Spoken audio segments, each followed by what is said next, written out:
তুমি পানির মতো হতে চেষ্টা করো, যে কিনা নিজের চলার পথ নিজেই তৈরি করে নেয়।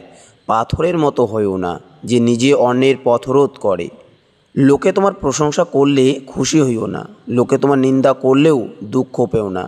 কারণ লোকের কথায় কয়লা কখনো শোনা হয় না।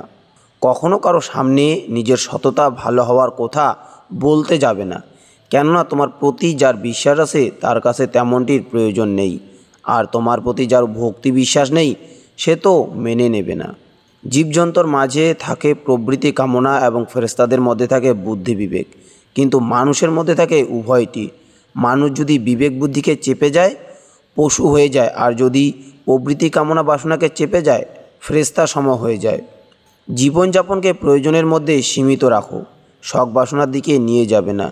চাহিদা একজন ফকিরেরও পূর্ণ হয়ে যায়, আর শখ বাসনা একজন রাজা বাদশারও পূর্ণ হয় না।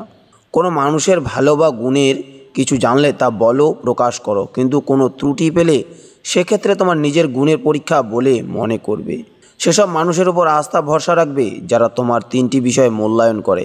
এক, তোমার হাসি আনন্দের ক্ষেত্রে অব্যক্ত দয়া পোষণ করে। নাম্বার 2, তোমার ক্রোধের ক্ষেত্রে অব্যক্ত ভালোবাসা পোষণ করে। নাম্বার 3, তোমার মৌনতার ক্ষেত্রে গোপন মুখ হিসেবে কাজ করে। অল্প দান করতে কখনো লজ্জিত হইও না, কারণ অভাবীকে ফিরিয়ে দেওয়া তার থেকে বেশি লজ্জার। দ্রুত ক্ষমা করে দেওয়া সম্মান বয়ে আনে, আর দ্রুত প্রতিশোধ পরায়ণতা অসম্মান বয়ে আনে।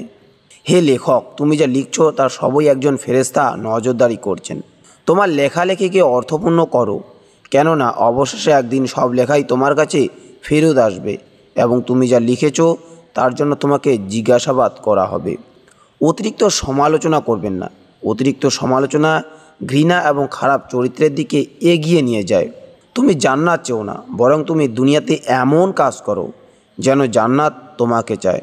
কারো অধঃপতনে আনন্দ প্রকাশ করো না, কেননা ভবিষ্যৎ তোমার জন্য কি প্রস্তুত করে রেখেছি সে সম্পর্কে তোমার কোনো জ্ঞানই নেই।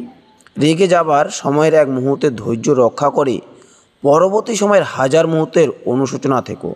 আপনার দ্বারা নেক কাজ সাধিত হলে আল্লাহ তাআলার প্রশংসা করুন এবং যখন অসফল হবেন তার কাছে ক্ষমা প্রার্থনা করুন।